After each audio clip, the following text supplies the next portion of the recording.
को धन्यवाद देता हूँ इस दोपहर के समय के लिए। ఈ మధ్యాహ్న సమయం నిమిత్తమై నేను ప్రభువుకు స్తోత్రాలు చెల్లిస్తున్నాను.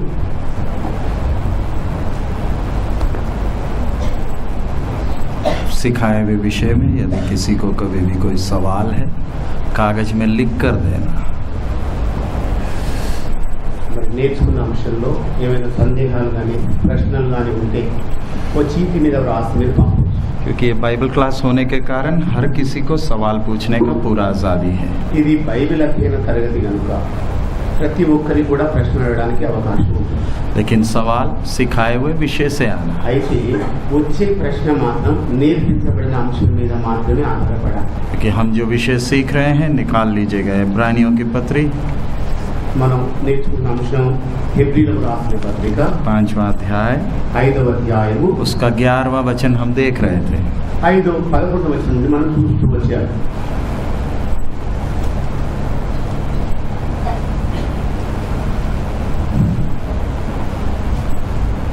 कोई सवाल है?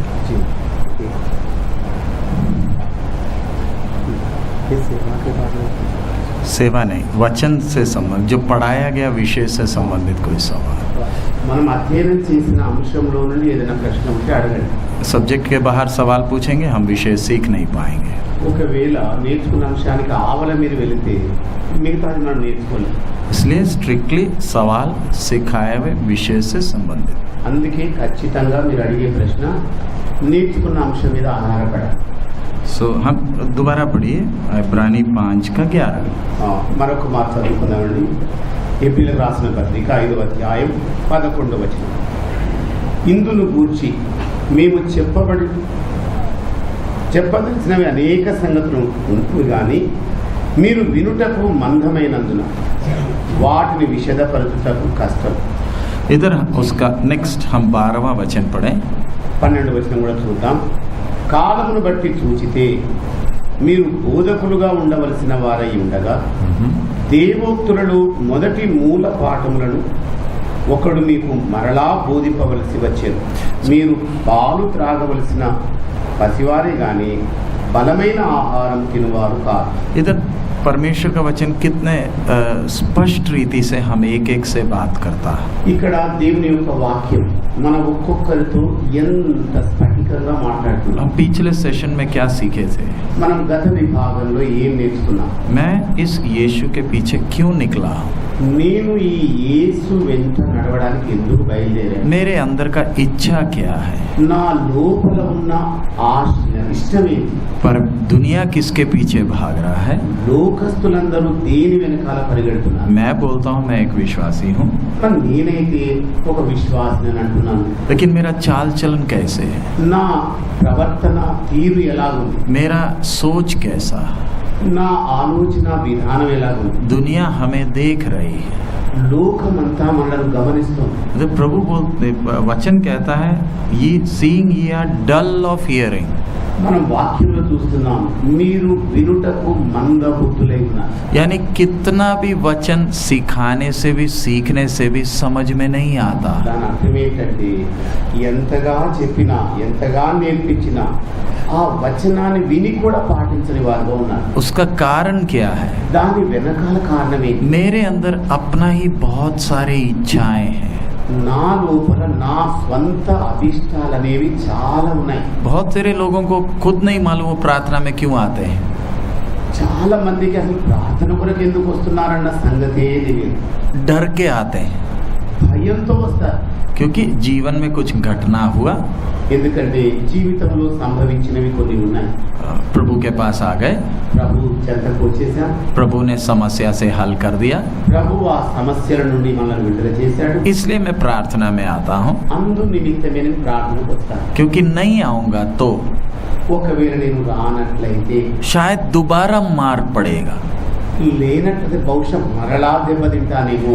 इसलिए समझ आए चाहे नहीं आए मैं तो प्रार्थना में जाऊंगा। అందుచేతనే అర్థమైనా సరే అర్థం కాకపోయినా సరే ప్రార్థనకు వచ్చి తీరాల్సిందే. दुनिया धर्म के पीछे चलती है, లోకమేమో ధర్మానుసారమైన జీవితం గడుపుతున్నారు. बहुत से धर्म है అనేక మతాలు ఉన్నాయి. और हर एक धर्म का अपना अपना उपदेश भी है। అలాగే ఆయా మతాల ఉపదేశాలు కూడా అనేక ఉన్నాయి. हम भी अलग अलग धर्म मानते थे, మనం కూడా ఒకప్పుడు వేరు వేరు మతాల అభిప్రాయాలు కలిగి ఉన్నాం. हर एक धर्म का अपना अपना नियम है. ఒక్కొక్క మతానికి సత్సంబంధించిన నియమాలు కూడా ఉన్నాయి. लोग रीति रिवाज पूरा करते हैं. ప్రజలేమో ఆచార వ్యవహారాలన్నీ కూడా చేస్తూ ఉంటారు. अगर हम अपना जीवन दूसरे लोगों से तुलना करें तो भक्ति में हमसे कितना आगे है वो. ఒకవేళ మన ఆత్మీయ జీవితాన్ని ఇతరులతో పోల్చి చూసుకున్న వేళ భక్తి విషయంలో మనకంటే మరెన్ని రెట్లు వారు ఎక్కువ ఉన్నారు. लोग कितना कीमत दे रहे हैं इस सच्चाई के लिए. ఈ సత్యము నిమిత్తమై ప్రజలు ఎంత వెల చెల్లిస్తున్నారు. मैं कुछ बातें आपको ये पिक्चर से दिखा रहा हूँ. కొన్ని విషయాలు మీకు ఈ చిత్రపటాల ద్వారా చూపెడతాను. ये लोगों को देख रहे हैं आप, ఈ వీళ్ళు చూస్తున్నారు కదా, सच्चे मन से है. ఎంత సత్య మనసుతో చేస్తున్నారు. सच्चे मन से है. ఏమన్నా సత్యమైన మనసుతో చేస్తున్నారా ఈ పూజ? हम मीटिंग में बैठकर सोते हैं మనం మీటింగ్లో కూర్చొని చూపుతూ ఉంటాం. और फिर लाइट अभी चले जाए तो हम लोग शुरू हो जाएंगे. हालेलुया.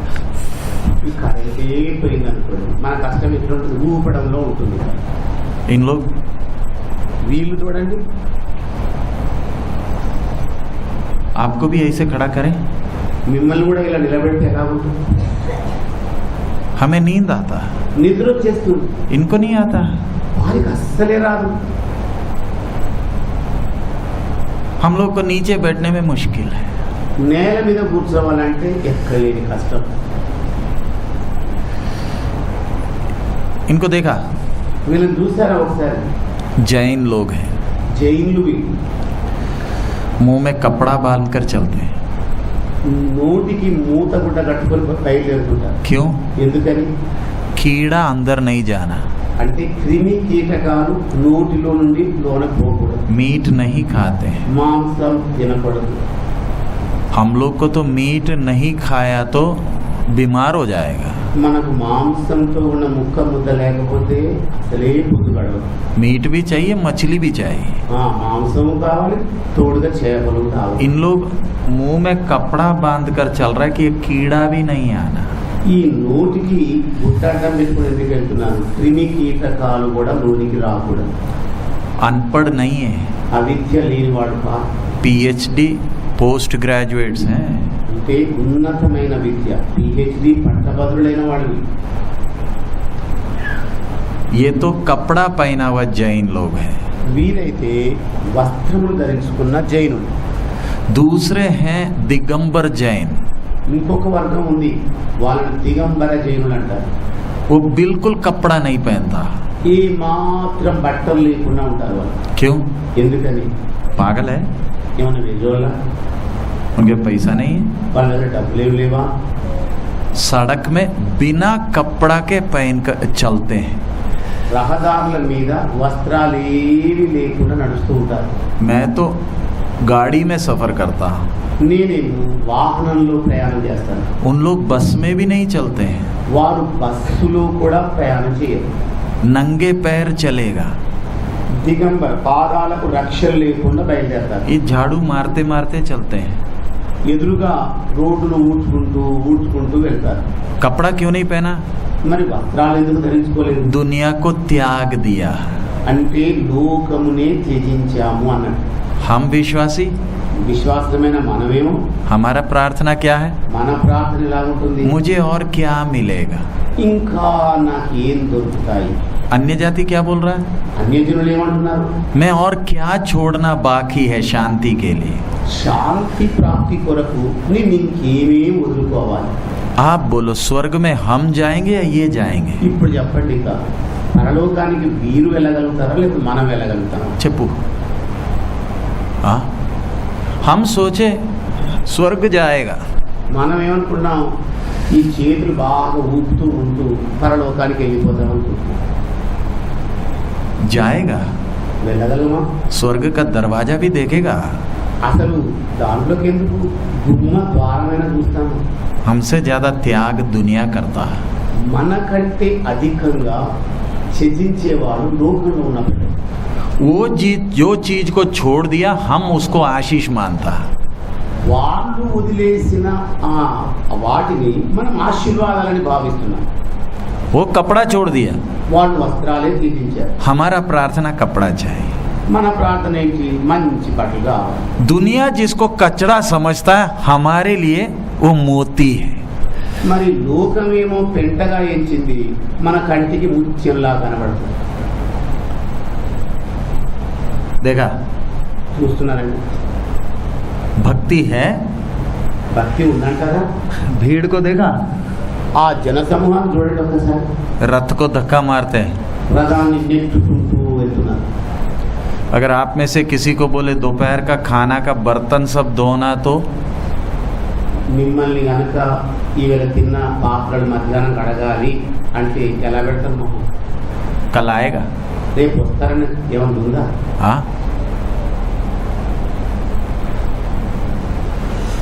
देखा, చూస్తున్నారండి? दिखता है। కనబడుతుందా ఏమైనా? हाँ,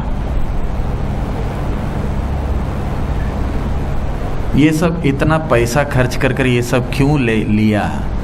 ఇంత డబ్బులు ఖర్చు పెట్టి ఇవన్నీ ఎందుకు ఇలాగ చేస్తున్నారు? तक कई बार बोलने से समझ नहीं आता, कम से कम देखकर तो समझ आएगा। అనేక మార్లు బోధించిన అర్థం కాలేదు కనుక కనీసం చూసైనా మార్పు వస్తుందేమని చూపెట్టడం జరుగుతుంది।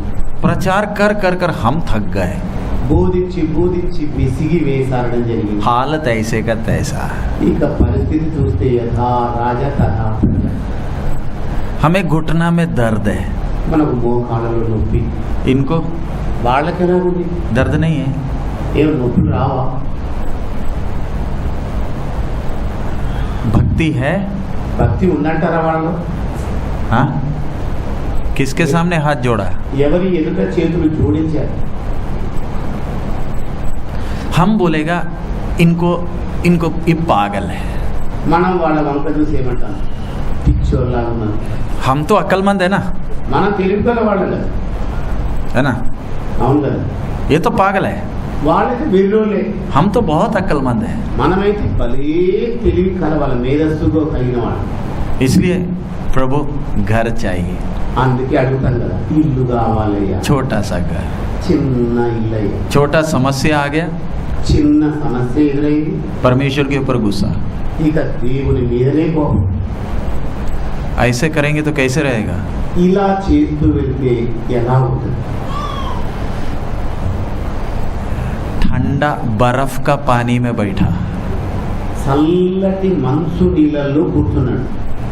हम लोग को दीवार का सपोर्ट चाहिए ना, మనందరికీ వెన్ను ఆనించడానికి గోడల సహాయం కావాలి కదా, इनको వీళ్ళకేం కావాలి? हाँ, ఏం కావాలండి? आइस का पानी है। మంచు నీళ్ళు। अभी लाइट चले गया तो कैसे रहेगा? ఇప్పుడే కనుక ఈ కరెంటు పోతే ఎలా ఉంటుంది?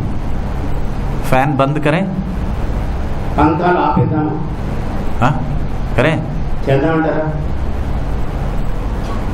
फैन है तो भी बड़ी मुश्किल से आए हैं। ఈ ఫ్యాన్లు పంకాలు ఉంటేనే కష్టతరంగా వచ్చాము। बर्फ का पानी में बैठा है ఈయనేమో మంచు నీళ్ళలో కూర్చున్నాడు।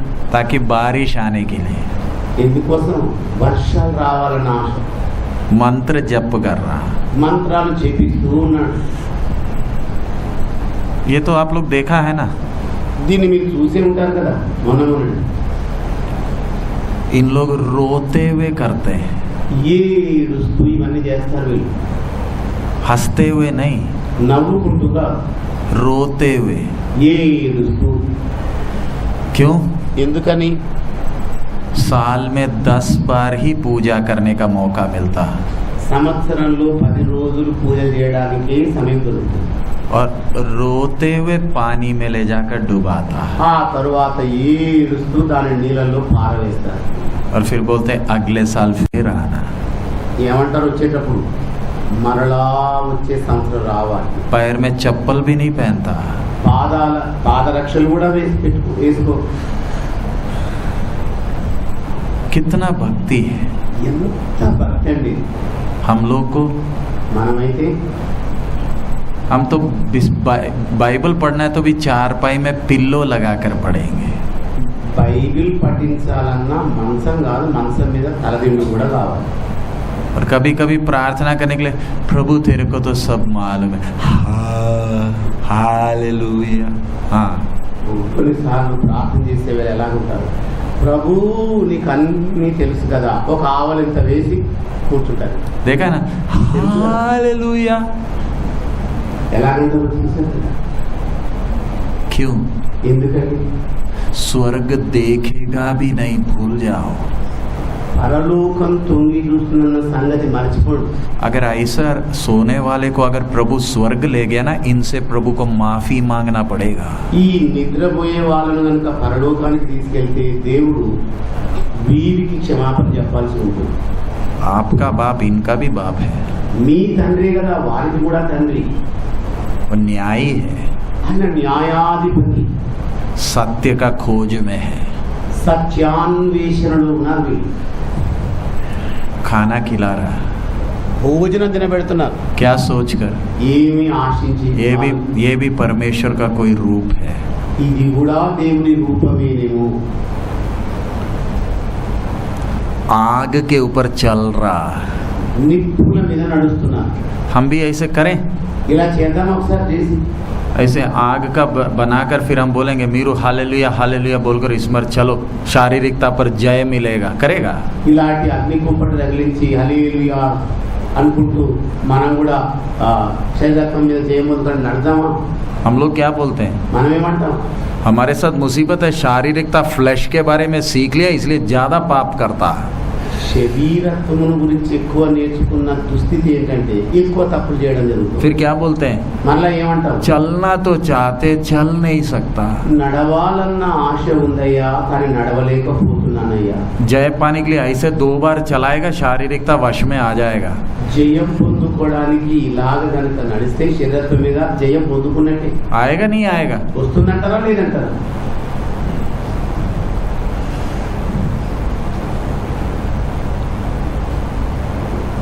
कुछ समझ में आता है? ఏమైనా అర్థమవుతుందా? हम लोग क्या प्रार्थना करते हैं? మనం ఏం ప్రార్థన చేస్తాం? प्रभु कष्ट दूर कर दे। ప్రభువా ఇరుకులను దూరం చేయ్యా. हम बोलेंगे इनके अंदर दुष्ट आत्मा है। మనం ఏమంటాం? వీరి లోపల దుష్టాత్మ ఉంది. आपके अंदर तो पवित्र आत्मा है ना, మరి మన లోపల పరిశుద్ధాత్ముడు ఉన్నాడు కదా, इसलिए सो रहा है ना, అందుకే కదా పడుకుంటుంది, है ना? అందుకే కదా. दुष्टात्मा इनमें आप में? ఇప్పుడు చెప్పాలి, దుష్టాత్మ అనేది వీళ్ళలో ఉందంటామా లేదా మనలో ఉందంటామా? कील के ऊपर बैठा, దేని మీద కూర్చున్నాడేనా? कील के ऊपर नहीं, మేకు మీద కూర్చున్నాడు. हम लोग प्रभु बोझ మనం తీసుకునే ప్రభు వల్ల घुटना में बैठकर लेगा। పెద్ద మోకాల మీద తీసుకుంటాము. समझ में आया? అర్థమైందండి? भक्ति है? భక్తి ఉందంటారా? ये पिक्चर क्यों दिखाया? ఈ చిత్రపటాలన్నీ కూడా ఎందుకు చూపించడం జరిగింది? हमारी तरह हमारे खुद के भाई बहन सत्य को खोजने के लिए कीमत दे रहे हैं। మన బోటి మన సహోదరులే సత్యాన్వేషణకు నిమిత్తమై వారు వెలను చెల్లిస్తున్నారు. लेकिन सच्चाई मालूम नहीं चल रहा। అయినప్పటికీ సత్యం అనేది వాళ్ళకి అర్థం కావడం లేదు. कितना कीमत दे रहा, ఎంత గొప్ప వెల చెల్లిస్తున్నారు. हम लोग कोई इतना कीमत दिया है? మనలో ఎవరైనా ఈ వెలను చెల్లించామా? हमें फ्री में मिला इसलिए कीमत नहीं है। మనకు ఉచితంగా దొరికింది కనుక దాని విలువ ఏంటో తెలియటం లేదు. इनको परमेश्वर ये सत्य प्रकट करके क्यों नहीं दे रहा? మరి దేవుడు ఇలాంటి వారికి సత్యం తెరిచి ఎందుకు ఇవ్వటం లేదు? क्यों नहीं दे रहा? ఎందుకు చేయటం లేదు? हमारी तरह इंसान है ना, వారు కూడా మన బోటి మనుషులే కదా. है? అవును కదా. क्या परमेश्वर इनको प्यार करता है? ఏమిటి, దేవుడు మరి వీరిని ప్రేమిస్తూ ఉన్నాడా? प्यार करता है नहीं करता? ప్రేమిస్తున్నాడా లేదా? इनके लिए खून बहाया नहीं बहाया? వీరి కొరకు కూడా రక్తమును ధారపోసాడా లేదా? लेकिन क्यों प्रकट नहीं हुआ? కానీ ఎందుకు ప్రకటించుకోవడం లేదు, బయలుపరచుకోవడం లేదు? उसका कारण क्या है? దానిలో ఉన్న కారణం ఏంటి? अच्छी तरह समझना। మంచిగా అర్థం చేసుకోవాలి. परमेश्वर सबको एक जैसे प्रेम करता है, దేవుడు ప్రజలందరినీ ఏక రీతినే ప్రేమిస్తున్నాడు. किसी से पक्षपात नहीं करेगा। ఆయన ఎవరి ఎడలను పక్షపాతి అయిన దేవుడు కాడు. लेकिन सच्चाई क्यों नहीं मिल रहा? మరి సత్యం ఎందుకు వాళ్ళకు దొరకటం లేదు? दूसरा कोरिन्थी 4:6। కొరింథీ సంఘానికి రాసిన 2వ పత్రిక 4వ అధ్యాయం 6వ వచనం. दूसरा कोरिन्थी 4:6। కొరింథీ సంఘానికి రాసిన 2వ పత్రిక 4వ అధ్యాయం 6వ వచనం.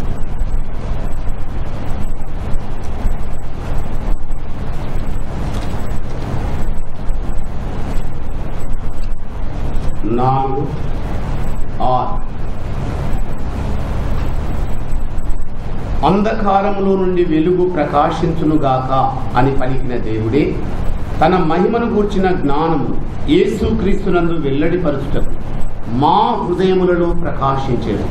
కనుక మేము మమ్మును గూర్చి ప్రకటించుకుంటలేదు కానీ క్రీస్తు యేసును గూర్చి ఆయన ప్రభువనియు మిమ్మును గూర్చి యేసు నిమిత్తము మీ పరిచారకులమనియు ప్రకటిస్తున్నాం. 4:6 ना, 2 Corinthians 4:6। इधर अच्छी तरह ध्यान रखना। ఇక్కడ జాగ్రత్తగా దృష్టి పెట్టాలి. दुनिया परमेश्वर को ढूंढ रहा है, లోకం దేవుని కొరకు వెతుకులాట మొదలుపెట్టింది. कीमत देने के लिए तैयार है, వెల చెల్లించడానికి సిద్ధమైంది. सब कुछ त्यागने के लिए भी तैयार है, సమస్తమును కూడా వదిలిపెట్టడానికి సిద్ధపడి. लेकिन सत्य क्यों नहीं मालूम चल रहा? అయినప్పటికీ సత్యము ఎందుకు బయలుపరచబడటం లేదు? हम परमेश्वर को ढूंढ नहीं सकता है, మనము దేవుని వెదక జానం. परमेश्वर अपने आप को प्रकट कर कर देना है।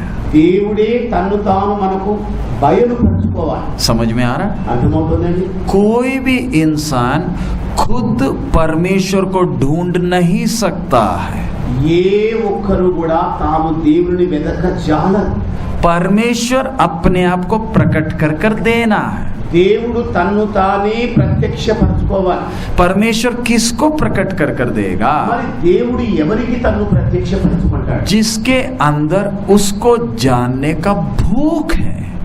ఎవరి లోపలనైతే ఆయనను ఎరుగాలన్న ఒక ఆకలి ఉందో వారికి. परमेश्वर एक ही है, దేవుడు ఒక్కడే. इंसान परेशान होकर घूम रहा है। మానవుడేమో గలిబిలిలో పడి వెతుకులాట మొదలు పెట్టాడు. इंसान के सामने बहुत से सवाल हैं, మానవుల ఎదుట ఎన్నెన్నో సమస్యలున్నాయి. उन सवालों का जवाब के लिए इंसान भटक रहा है। ఆ సమస్యలను వెతుక్కోవడం కొరకు ఇక మానవుడు తిరుగులాడుతూ ఉన్నాడు. सवाल क्या है? ప్రశ్న ఏంటి? सबसे पहला, మొట్టమొదటి ప్రశ్న क्या परमेश्वर है? ఏమిటి? దేవుడు అసలు ఉన్నాడా? नंबर 2, రెండవది, देखने में लगता तो है परमेश्वर है, చూడ్డానికైతే దేవుడు ఉన్నాడు అన్నట్టుగానే ఉంది, लेकिन सवाल కానీ అర్థం కావట్లేదు. नहीं, सवाल क्या है? ప్రశ్న ఏంటి? वो कौन है? అసలు ఆయన ఎవరు? उसका आदत क्या है? ఆయన అలవాట్లేంటి? नंबर 3, మూడవది, क्या उसका कोई रूप है? ఏమిటి? ఆయనకి ఏదైనా రూపము ఉన్నదా? सबसे पहले सवाल क्या है? మొట్టమొదటి ప్రశ్న ఏంటి? क्या परमेश्वर है? ఏమిటి? దేవుడు అనే ఆయన ఉన్నాడా? स्कूल में क्या सिखाते हैं? పాఠశాలలో నేర్పించేది ఏంటి? मनुष्य किसमें से आया? మానవుడు దేని నుండి వచ్చారని చెబుతున్నారు? बंदर से। కోతి నుండి. लेकिन सृष्टि देखने वक्त मालूम चलता है। సృష్టి అంతా చూస్తున్న వేళ దేవుడు ఉన్నాడు అనిపిస్తుంది. नंबर दूसरा सवाल, ఇక రెండవ ప్రశ్న, ये परमेश्वर कौन है? మరి ఈ దేవుడు ఎవరై ఉన్నారు? नंबर 3, మూడవది, उसका रूप क्या है? అసలు ఆయన రూపం ఎలా ఉంది? अभी दिखता नहीं है, ఇప్పుడేమో కనబడడం లేదు. इसलिए लोग अपना अपना आइडिया से रूप बना रहा। అందుకే మనుష్యులు వారి వారికి తోచిన పోలికల్లోనికి రూపిస్తున్నారు. अपना दिमाग लगाकर रूप बना रहा है। తమ మేధస్సును ప్రయోగించి రకరకాల రూపాలను చిత్రీకరిస్తున్నారు. अगला सवाल, మరో ప్రశ్న, क्या मैं उसको ढूंढ सकता है? ఏమిటి? నేను ఆ దేవుని వెదకగలనా? कितने लोग परिवार को भी छोड़कर पहाड़ों में गुफाओं में बैठा है। ఎంతమంది తమ కుటుంబాలను త్యజించి గుహల లోపల, పర్వత శిఖరాల లోపల వెతుకులాట మొదలు పెడుతున్నారు. अकेला पहाड़ों में बैठा, ఒక్కరే పర్వతం మీద కూర్చుంటున్నారు. एक पैर के ऊपर खड़ा है। అది కూడా ఒంటి కాలు మీద నిలబడుకుంటున్నారు. कई लोग हैं बैठे बैठे चींटी पूरा घर बना लिया है। ఇక కొంతమంది అయితే కూర్చొని కూర్చొని చీమల పుట్టలాగా మారిపోతున్నారు. हिलता नहीं है। కదలని కదలరు. क्यों? ఎందుకని? चल खड़े खड़े उनका पैर भी लकड़ी बन गया। ఇక ఒంటి కాలు నిలబడి నిలబడి నిలబడి అది కర్ర మాదిరిగా మారిపోయింది. क्यों ये सब कर रहा है? ఎందుకండి ఇవన్నీ చేస్తున్నారు? वो कैसे मिलेगा? ఆయన ఎలా దొరుకుతాడు? अगला सवाल, మరో ప్రశ్న, मैं कौन हूं? నేనెవరిని?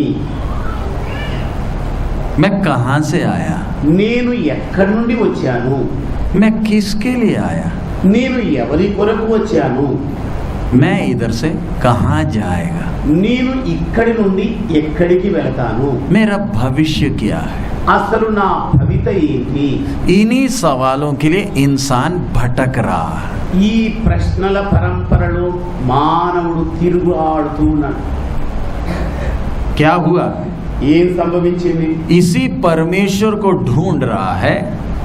ఈ దేవుణ్ణి వెతుకుతూ ఉన్న వేళ अलग अलग धर्म है, రకరకాల మతాలున్నాయి. बहुत प्रकार का धर्म है। బహు మతాల కలయిక ఉంది. उन धर्मों में एक धर्म है क्रिश्चियन धर्म। అలాంటి అనేక మతాలలో ఒక మతమే క్రైస్తవ మతం. मेरे को क्रिश्चियन धर्म से कोई संबंध नहीं है। నా మట్టుకైతే క్రైస్తవ మతముతో సంబంధమే లేదు. मैं किसी धर्म पर विश्वास नहीं करता है।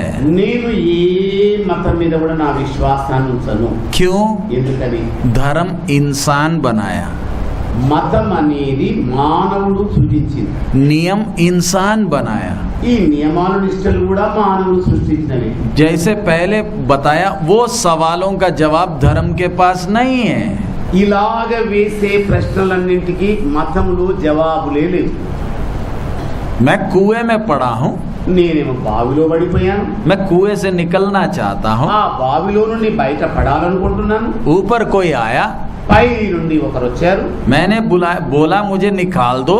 నేను అడిగాను ఆయన్ని, నన్ను పైకి లేపండి. वो क्या बोला? ఆయన ఏం చెప్పాడు? पिछले जन्म के कुछ कर्म के कारण तू कुआं में है। ఇదిగో గత జన్మలోని సుకృతాలను బట్టి నువ్వు ఈ దుస్థితిలో పడిపోయావు. तो अभी कैसे निकलूं? నేను ఎలా బయటపడాలి మరి? कुआं के अंदर कुछ पुण्य काम कर तो शायद अगले जन्म में शायद तू बाहर आ जाएगा। ఆ బావిలోనే నుయ్యిలోనే పడిపోయి కొన్ని పుణ్యకార్యాలు చేస్తూ ఉంటే మరో జన్మలో మంచి మానవుడుగా నువ్వు జన్మిస్తావు. दूसरे से पूछा, ఇతరులను అడిగారు. वो क्या बोला? ఆయన ఏమన్నాడు? तेरे भाग्य में कुआं ही लिखा था। ఇదిగో నీ నొసట ఆ నుయ్యిలోనే పడాలని ఉన్నది రాసున్నదేమో. मेरे अंदर का रोना क्या है? నాలో ఉన్న ఏడుపు ఏంటి? मुझे कुएं से निकालो। నన్ను బావిలో నుండి బయటికి मैं తీ. कहां से आया? నేను ఎక్కడి నుండి వచ్చాను? किसके लिए आया? ఎవరి కొరకు వచ్చాను? कहां जाऊंगा? ఎక్కడికి వెళతాను? हमें जवाब नहीं है। మనకు అసలు జవాబులే లేవు. किसी धर्म के पास इसका जवाब नहीं है। ఏ మతం దగ్గర కూడా ఈ జవాబే దొరకడం లేదు. इसलिए इंसान అందుకే మనుష్యుడు आज के दिनों में देखो, ఈ రోజులో చూడండి ఒకసారి, धर्मों को छोड़कर गुरुओं के पीछे जा रहा है। మతాలను వదిలేసి ఇక గురువుల వెంటబడిపోయారు. आजकल बहुत गुरु है, ఈనాటి దినాల్లో గురువులు అనేక మంది వెలిశారు. सब अपना अपना बाजा बजाते हैं। ఇక ప్రతి గురువు కూడా తన సొంత డబ్బా కొట్టుకుంటూ ఉంటాడు. दुनिया धर्म छोड़कर गुरुओं के पीछे। లోకమంతా కూడా మతాన్ని వదిలేసి గురువుల వెంటబడిపోయి कोई रीति रिवाज कर रहा है, కొందరేమో ఆచార వ్యవహారాలు పాటిస్తున్నారు. कोई गुरु का पैर को चूम रहा है, మరి కొంతమంది ఏమో గురువు పాదాలను ముద్దాడుతున్నారు. कई लोग परिवार को छोड़कर गुरु के पीछे पड़ा है। కొంతమంది ఏమో కుటుంబీకులను వదిలేసి గురువుల వెంటబడిపోయారు. क्यों? ఎందుకండి? मेरे जीवन का सवाल का जवाब कौन देगा? నా జీవితంలో ఉత్పన్నమయ్యే ప్రశ్నలకు జవాబు ఇవ్వాలి. क्यों? ఎందుకని? एक तो है, ఒక్కరైతే ఉన్నారు. वो कौन है? ఆయన ఎవరై ఉన్నారు? भजन संहिता 19 का 1। 19వ కీర్తన మొదటి వచనాన్ని మనం ఈ సమయంలో చూద్దాం. Psalms 19:1. 19వ కీర్తన మొదటి వచనాన్ని మనం చూద్దాం. ఆకాశములు దేవుని మహిమను వివరించుతున్నవి, అంతరిక్షము ఆయన చేతి పనిని ప్రచురపరుచుతున్నది. The heavens declare the glory of God, and the firmament sheweth his handiwork. ఆకాశములు దేవుని మహిమను వివరించుతున్నవి, అంతరిక్షము ఆయన చేతి పనిని వివరించుతున్నది. जब हम विश्वासी, విశ్వాసులమైన మనం जब आशीष के लिए रो रहा है, ఆశీర్వాదాల కొరకు ఏడుస్తున్నాం. साधारण आदमी क्या कर रहा है? ఒక సామాన్యమైన మనుషుడు ఏం చేస్తున్నాడు? घर मकान छोड़कर परमेश्वर को ढूंढ रहा है. ఇంటి వాళ్ళను వదిలేసి దైవాన్వేషణలో పడిపోయాడు. हम विश्वासी क्या बोलते हैं? విశ్వాసులమైన మనం ఏమంటాం? मेरे को उधर स्वर्ग का सड़क, सोने का सड़क होगा. ఆ పరలోకంలో నేను నడిచే రహదారి బంగారుమయమై ఉండాలి. मेरे लिए बड़ा मकान बना कर रखा है. నాకు ఒక పెద్ద భవనాన్ని కట్టేసి పెట్టాడు. हमें परमेश्वर से मतलब नहीं, परमेश्वर का आशीष से मतलब है. మనకేమో దేవునితో సంబంధం వద్దు కానీ దేవుడు కట్టిన భవనంతో సంబంధం కావాలి. सृष्टि क्या बोल रहा है? సృష్టి యావత్ ఏం చెబుతుంది? रात को कभी बाहर देखा है? రాత్రి వేళ ఎప్పుడైనా బయటికి వెళ్ళి చూసారా? हाँ? टाइम है? టైం ఉందా చూసేంత? घर से थोड़ा बाहर निकल कर ऊपर देखने के लिए. అంటే ఇంటి బయటికి వెళ్ళి బయట ఏముందో కాస్త చూడడం కొరకు. कहाँ टाइम है? ఎక్కడుందని టైం అంతా? सिस्टर लोग सुबह किचन में घुसा, रात को 10 बजे बाहर निकलेगा. సహోదరులైన వాళ్ళు ఉదయకాలం వంటగదిలోకి దూరితే ఇక సాయంకాలానికి కానీ బయటికి రా. वही बर्तन को 5 बार एक दिन में धोएगा. మా తోమిందే పాత్ర మరలా తోమటం చేస్తుంటారు. सच है? నిజమంటారా? एक कप को दिन में कितने बार धोता है? ఒక్క కప్పును ఎన్ని మార్లు రోజుకు తోముతారు మీరు? हाँ? చెప్పండి. एक प्लेट को कितने बार धोता है? ఒక్కటే గిన్నెను ఎన్ని మార్లు తోముతారు? ब्रेकफास्ट, అల్పాహారం అయిపోయింది, फिर लंच, మధ్యాహ్న భోజనం, फिर डिनर, రాత్రి భోజనం, फिर कमरे में जाकर सो जाएगा. ఇక ఆ తర్వాత గదిలోకి వెళ్ళి పడుకోవాలి. हमारा जीवन देखने से कैसे लगता है? మన జీవితం వంక చూస్తే ఎట్లా అనిపిస్తుంది? परमेश्वर हमको किचन में काम करने के लिए बनाया, అసలు దేవుడు మమ్మల్ని వంటగదికి పరిమితం చేయడానికి సృజించారు, है ना? అంతే కదా? इसलिए एक स्पेशल रूम है, उसको हम बोलते हैं किचन. వారి కొరకు ఒక ప్రత్యేకమైన గది కేటాయించబడింది, అదే వంటగది. सुबह डोसा है तो अगले दिन सुबह इडली है, उसके अगले दिन सुबह है तो उपमा है, उसके अगले दिन सुबह है तो पूड़ी है. हाँ, ఈ ఉదయకాలం దోశ వేస్తే రేపు పూరి వేయాలి, రేపు పూరి వేస్తే మరుసటి రోజు ఇడ్లీ వేయాలి, ఇడ్లీ వేస్తే మరుసటి రోజు పెసరట్టు వేయాలి, పూరి వేయాలి. ఇది పని. लाजर गारू का पापा है ना उधर पीछे, లాజపాస్ వాళ్ళ నాన్న ఉన్నాడు కదా? है ना? ఉన్నాడు. उम्र कितना होगा? వయసు ఎంత ఉండొచ్చు? कितना होगा? ఎంత ఉండొచ్చు? వయసు ఎంత ఉండొచ్చు చెప్పండి? हाँ, 60 है. एक मिनट खड़े हो जाएंगे ఒక్కసారి నిలబడతారా కొబ్బరి గారు? सिर्फ समझाने के लिए. అర్థం చేయించడానికి. हम सबसे ज्यादा खाना खाया है, మనందరికంటే ఎక్కువ భోజనం చేశాడు. ट्रक के हिसाब से चावल खाया है. అంటే ఒక ట్రక్కుతో పోల్చుకునే అంత అన్నం తిన్నాడు. कितना क्विंटल इडली खाया होगा? ఇప్పటి వరకు అంటే ఇప్పుడు కాదు, ఇప్పుడు అనుకుంటున్నారేమో, ఇప్పటి వరకు ఎన్ని ఇడ్లీలు తిని ఉండొచ్చు? मजबूत हो गया, बूढ़ा हो गया? మరి బలంగా మారాడా, బలహీనమయ్యాడా? चबू, చెప్పండి. हाँ, क्या हो गया? ఏమైపోయాడు?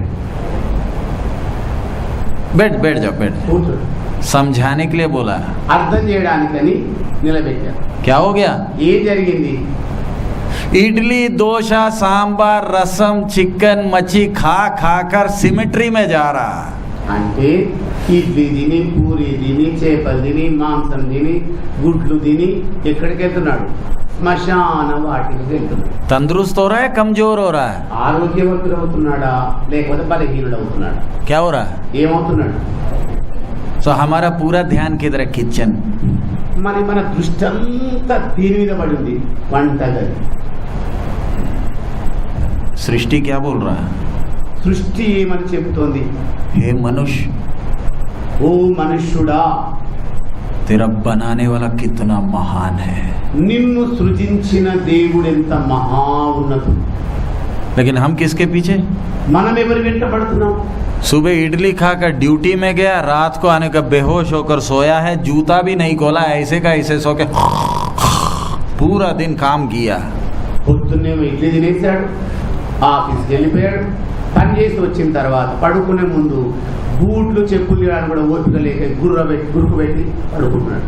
फिर अगले दिन फिर सुबह नहा धोकर फिर जाएगा, फिर वापस आकर करते रात को सो. यही है जिंदगी.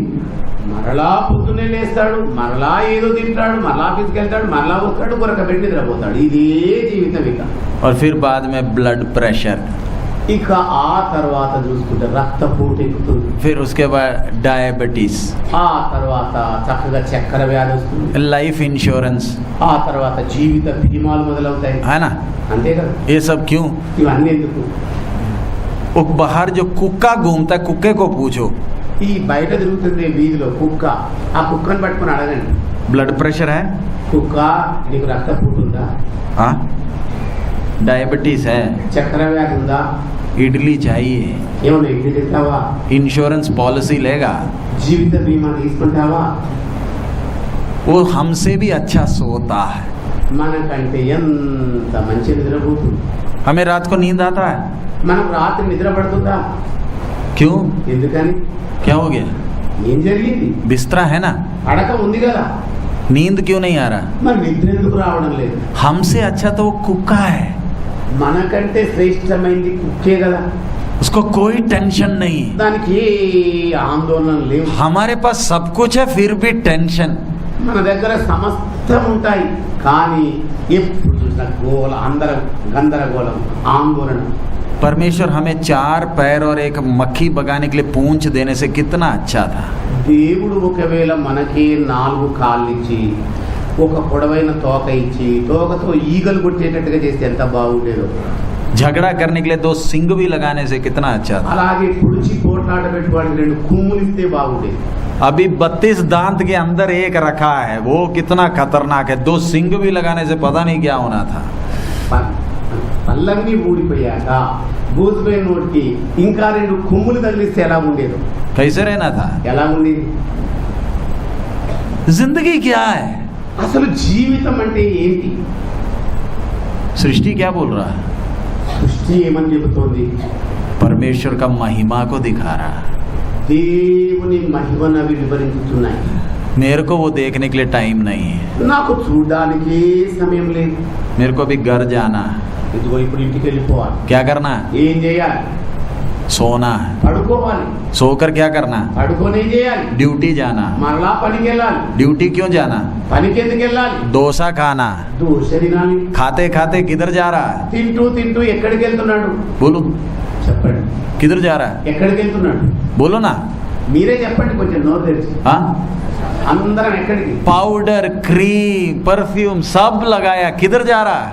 పౌడర్ బాగా రాసుకొని క్రీమ్ బాగా పూసుకొని ఎక్కడికి పోయేది? सिमेट्री की ओर. శ్మశానం దిశ. अय्यूब 26 का 13. యోబు గ్రంథం 26వ అధ్యాయం 13వ వచనం చూద్దాం. अय्यूब 26 का 13. యోబు గ్రంథం 26 26:13. 13వ వచనం చదువుతున్నాను. ఆయన ఊపిరి విడువగా ఆకాశ విశాలములకు అందము వచ్చును. అందము వచ్చును. By his spirit he hath garnished the heavens. ఆయన తన ఆత్మను ఊదగా ఆకాశ విశాలములకు అందము వచ్చుచున్నది. అందము వచ్చుచున్నది का मतलब అందం వస్తుందంటే అర్థం ఏంటి? कितना खूबसूरत डिजाइन किया. అంటే ఎంత సుందరమైన రూపకల్పన చేశాడు. रात को चांद नहीं है तो भी आकाश खूबसूरत है. రాత్రి వేళ చంద్రుడు లేకపోయినా ఆకాశ విశాలం అందంగా ఉందా? खूबसूरत है. ఉందా అందంగా? इंसान टेलीस्कोप लगाकर ढूंढ रहा, మానవుడేమో టెలిస్కోప్ ప్రయోగించి చూస్తున్నాడు అక్కడికి. हम क्या प्रार्थना कर रहे हैं? మనమేమని ప్రార్థన చేస్తున్నాం? आशीष. దీవెనలు కావాలి. इंसान क्या कर रहा है? మనుషులు ఏం చేస్తున్నారు? करोड़ों रुपया खर्च कर कर ऊपर देख रहा. కోట్ల కొలది రూపాయలు వెచ్చించి పైకి చూస్తున్నారు. ऊपर क्यों देख रहा? మరి పైకి ఎందుకు చూస్తున్నారు? कितना बड़ा है ये, ఎంత బ్రహ్మాండమైంది ఈ సృష్టి. इसका एंड किधर है? దీని అంతం ఎక్కడ ఉంది? इधर से साफ दिखाई नहीं दे रहा, ఇక్కడ నుండేమో తేటగా కనబడడం లేదు. इसलिए 2.5 बिलियन डॉलर खर्च कर कर एक टेलीस्कोप ऊपर लगाया. అందుకోసమే 2.5 కోట్లు వెచ్చించి పైకి చూచే ఒక పరికరాన్ని వాళ్ళు కనుగొన్నారు. 2.5 बिलियन बोलने से कितना रुपीस हो जाएगा? 2.5 బిలియన్లు అంటే ఎన్ని కోట్ల కొలది రూపాయలు కావాలండి? $1 60 रुपया के बराबर है. $1 విలువ 60 రూపాయల సమానం. 2.5 बिलियन बोलने से कितना अरब, अरब नहीं खरब है. अरब का नेक्स्ट क्या? करोड़ के बाद अरब, अरब के बाद खरब है. आप लोग क्या बोलते हैं तेलुगु में? क्या తెలుగు में करोड़ के बाद क्या है? కోటి के बाद नहीं ना, करोड़ के बाद नेक्स्ट क्या है? बिलियन इंग्लिश है, అది బిలియన్. అది దాన్ని ఏమంటారండి? तेलुगु में नहीं है. क्या కాదు కాదు. इतना इतना समझ लो, करोड़ों रुपया खर्च किया ऊपर. ఇంతగానే అర్థం చేసుకోండి. కోట్ల కొలది రూపాయలు వ్యయం చేశారు. ये किधर टांगा है? ఇవన్నీ కూడా ఎక్కడ వేలాడేశారు? ऊपर.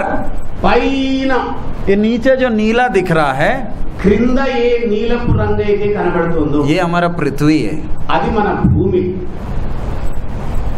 हमें हमेशा है ना वो 20x30 का प्लॉट ही दिखता.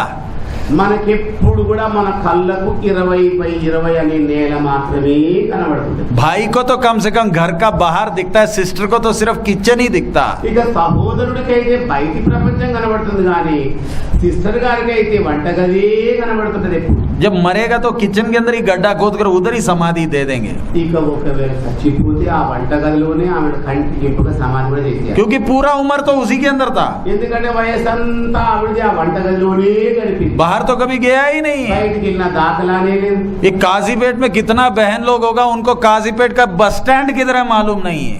ఈ కాజిపేట పురవాసులకు 10 మంది సహోదరులకైతే కాజిపేట సెంటర్ చివర 4 రోడ్ల కూడలు కూడా తెలియదు. सालों से काजीपेट में रहता, సంవత్సరాల తరబడి కాజిపేటలోనే ఉంటారు. लेकिन बस स्टैंड किधर है मालूम नहीं. బస్సు ఆగే చోటు ఎక్కడో తెలియదు. क्यों? ఎందుకని? इडली बनाकर पूरी बनाकर तो टाइम ही नहीं मिला.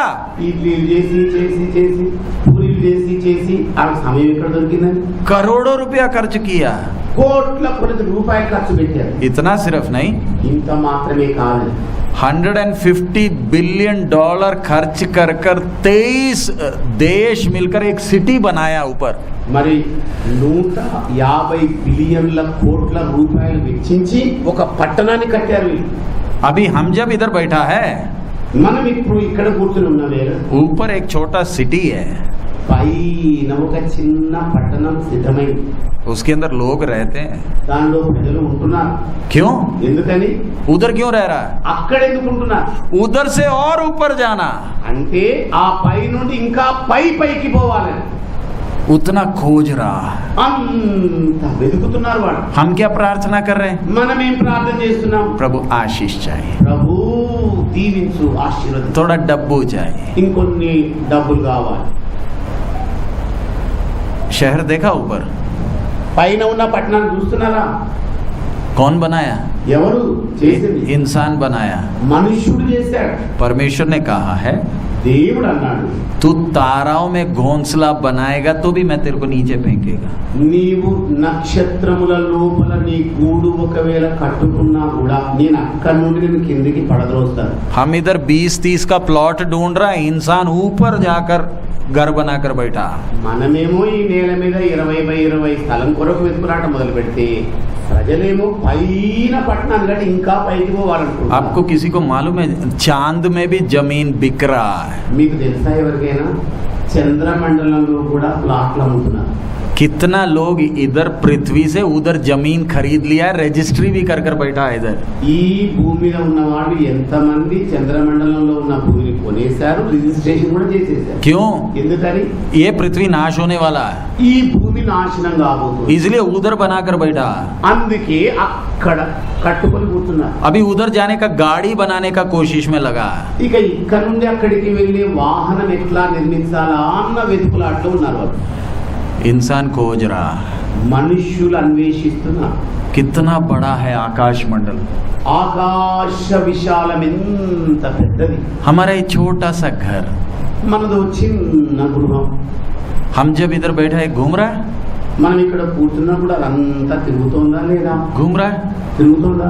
कोई टेंशन है? ఏమైనా గందరగోళం ఉందా దాంట్లో? अगर ये खड़ा हो गया तो ఒకవేళ అది అలాగే నిలబడిపోతే क्या करेंगे? ఏం చేద్దాం? हमारा घड़ी बंद हो जाता, మన గడియారాలు ఏవి నడవు. लेकिन ये कभी बंद नहीं हुआ। కానీ ఇది ఎన్నడూ కూడా ఆగేది కాదు. ये है हमारा घर, ఇదే మన గృహం, टेम्पररी घर। ఇదేమో తాత్కాలిక గృహం. इसमें काजीपेट एकड़े, దీనిలో కాసిపెట్టి ఇక్కడ ఉంది. हाँ? ये कॉलोनी का नाम क्या? काजीपेट छोड़ो, हमारा गणपुर स्टेशन एकड़े, గన్పూర్ స్టేషన్ ఎక్కడ ఉంది? हाँ? कूनूर। పూనూరు ఎక్కడ ఉంది? हमारा प्रार्थना क्या है? మన ప్రార్థన ఏంటి? प्रभु छोटा सा इल्लू है ना, घर को इल्लू बोलता है, छोटा सा इल्लू दे, నాయన చిన్ని ఇల్లు కావాలి, ज्यादा नहीं चाहिए। ఎక్కువ ఉంటాయా? कितना कमरा चाहिए? ఎన్ని గదులు కావాలి? చెప్పు। आपको प्रभु बोलेगा मैं मकान देगा, कितना कमरा चाहिए? ఒకవేళ దేవుడే ఇలా అన్నాడు, నీకు ఇల్లు ఇస్తాను, ఎన్ని గదులు కావాలి? अब बोलो, भाई लोग बोलो, कितना कमरा चाहिए? ఎన్ని గదులు కావాలి? कितना कमरा? ఎన్ని కావాలి గదులు? एक कमरा काफी है? ఒక గది చాలు కదా? हाँ बोलो ना ब्रदर्स, చాలా కాదా చెప్పండి? एक काफी है? చాలా. कितना साइज? ఎంత సైజులో కావాలి? చెప్పు। మీరే చెప్పండి, ఎన్ని గదులు కావాలి? एक रूम चाहिए ना, ఒక రూమే కదా కావాల్సింది. ऐसा हॉल की तरह बड़ा एक रूम काफी? ఇంత విశాలమైన ఒక గది ఉంటే చాలా మరి? हाँ చాలా नहीं, చాలా అవుతా? बोलो बस। ఏదొద్దు. कितना रूम? ఎన్ని రూములు కావాలి చెప్పండి కొన్ని. हाँ అది కూడా వద్దు. सिस्टर बोलो, भाई लोगों को नहीं मालूम, వాళ్ళకి ఏం తెలియనట్టున్నది. ఆ బోలు. మీరు చెప్పండి అమ్మా, कितना रूम? ఎన్ని రూములు కావాలి? बेडरूम हो ना हो, हमें किचन चाहिए। పడక గది ఉంటే ఉండని, లేకపోతే పోనీ కానీ వంట గది మాత్రం తప్పదు. किचन भी दे दिया, వంట గది కూడా ఇచ్చేసాం. फिर क्या चाहिए? తర్వాత ఏం కావాలి? फिर बाथरूम चाहिए, తర్వాత మళ్ళా స్నానాల గది కావాలి, फिर बेडरूम कितना चाहिए? మళ్ళా పడక గది ఎన్ని కావాలి? कोई मेहमान आएगा उसको भी चाहिए, అతిథులు వస్తారు కదా వాళ్ళకు కూడా కావాలి. फिर खाना खाने के लिए एक अलग रूम चाहिए, మళ్ళా తినే భోజన గది కావాలి. फिर खाना खाकर फिर न्यूज़पेपर पढ़ने के लिए एक वरांडा भी चाहिए। ఆ తిన్న భోజనం వరకు చదవడానికి ఇంకో పేపర్ చదివే గది కావాలి. यही है ना? ఇదే కదా. परमेश्वर वो सब दे देगा तो ఒకవేళ దేవుడే గనక అన్ని ఇచ్చేస్తే फिर टेंशन खत्म। ఇక ఆందోళన అంతా అయిపోయినట్టేనా? फिर अगला प्रार्थना क्या है? తర్వాత ప్రార్థన ఏంటి? इसके ऊपर बनाएंगे। ఇదిగో ఈ దీని మీద మనలో మేడ గది కడదాం. क्यों? ఎందుకని? वो किराए में देंगे, దాన్ని అద్దెకి ఇచ్చేద్దాం. इसलिए प्रभु हमें देता नहीं है। అందుకని దేవుడు మనకు అనుగ్రహించడు. क्यों नहीं देता? ఎందుకు ఇవ్వడు? हमें खुद नहीं मालूम क्या चाहिए। అసలు వాస్తవానికి మనకి ఏం కావాలో అది తెలియదు మనకి. ये थोड़ी देर का घर है, ఇది కొన్ని దినముల వరకే ఉండే గృహం, परमानेंट नहीं है। శాశ్వతం కాదు. ये पृथ्वी को आप देखेगा तो ఈ భూమిని కనుక మీరు చూస్తే कितना स्पीड में घूम रहा, ఎంత శరవేగంగా తిరుగుతోంది. हर सेकंड ప్రతి సెకండ్ కాలం कितना मर रहा, ఎంత మంది చస్తున్నారు కూడా. कितना आत्मा इधर से जा रहा, ఎన్ని ఆత్మలు ఇక్కడ నుండి వెళ్ళిపోతున్నాయి. कितनों को स्वर्गदूत ले जा रहा, कितनों को मरण दूतन ले जा रहा। ఎంత మందిని పరలోక దూతలు తీసుకెళ్తున్నారు, మరి ఇంకెంత మందిని నరక దూతలు తీసుకొని వెళ్తున్నారు. और कितना नया भी आ रहा, ఇంకా ఎన్ని కొత్త ఆత్మలు వస్తున్నాయి. शुक्र है मैं आज गया नहीं, దేవునికి స్తోత్రం, ఇంకా నేను పోకుండా ఉన్నాను ఇక్కడ. लेकिन जाने का टाइम आ रहा. కానీ రాబోయే కాలం దగ్గర పడింది. जाने के पहले तैयार होना, इसलिए काजीपेट में इधर बिठाया. మనమందరం కూడా పోబోయే కాలం దగ్గర పడుతుంది కనుకనే కదా ఈ కాజ్పేట్ ప్రాంతం ఇలాగ దేవుడు కూర్చోబెట్టింది. गाना गाने के लिए नहीं, పాట పాడడం కొరకు కాదు, जाने का तैयारी करने के लिए. వెళ్ళిపోవడానికి కొరకైన సిద్ధపాటు పొందడానికి. छोटा सा घर. చిన్న ఇల్లు. इंसान क्या सोच रहा है? మనుష్యుడు ఏమని ఆలోచిస్తున్నాడు? मैं छोटा सा घर में क्या कर रहा है? నేను చిన్న గదిలో ఏం చేస్తున్నా? खाना खाना, सोना. తినాలి, పడుకోవాలి. इससे बढ़कर तो और कुछ है नहीं. దీనికంటే మించింది ఇంకేది కూడా లేదు. निकालिए रोमी 11 का 33. రోమా పత్రిక 11వ అధ్యాయము 33వ వచనం మనం చదువుకుందాం. रोमी 11 का 33. రోమా పత్రిక 11వ అధ్యాయము 33వ వచనాన్ని మనం ఈ సమయంలో చదువుకుందాం. Romans 11:33. ఆహా, దేవుని బుద్ధి జ్ఞానముల బాహుల్యము ఎంత గంభీరము, ఆయన తీర్పును శోధింపనెంతో ఆవశ్యకము, ఆయన మార్గములెంతో అగమ్యములు. एक बार और पढ़ लीजिए. ఆహా, आहा. దేవుని బుద్ధి జ్ఞానములు. उधर लिखा हुआ शब्द क्या है? आहा. ఆహా అని రాయబడింది. क्यों आहा? ఎందుకండి ఆహా అని రాయబడింది? कितना गहरा है, ఎంత లోతైన, कोई शब्द नहीं है बोलने के लिए. వర్ణన కందని రీతిగా ఉన్నది. उसका विजडम और उसका नॉलेज. ఆయన బుద్ధి కుశలత, ఆయన జ్ఞాన వర్ణించలే. आपके जीवन में आप निराश क्यों हैं? మీ జీవితాల్లో నిరాశ నిస్పృహలు ఎందుకు వస్తుంది? आप हमेशा अपने आप को ही देखता. ఎప్పుడు కూడా మిమ్మల్ని మీరే చూసుకుంటారు. परमेश्वर के सृष्टि को देखो, దేవుని యొక్క సృష్టిని చూడండి. कितना ज्ञानी है. ఆయన ఎంత జ్ఞానం కలిగిన దేవుడు. अय्यूब 38 का 4. యోబు గ్రంథం 38వ అధ్యాయము 4వ వచనం చదువు. जॉब 38:4. యోబు గ్రంథం 38వ అధ్యాయము 4వ వచనం చదువుకుందాం. నేను భూమికి పునాదులు వేసినప్పుడు నీవెక్కడ నుంటివి?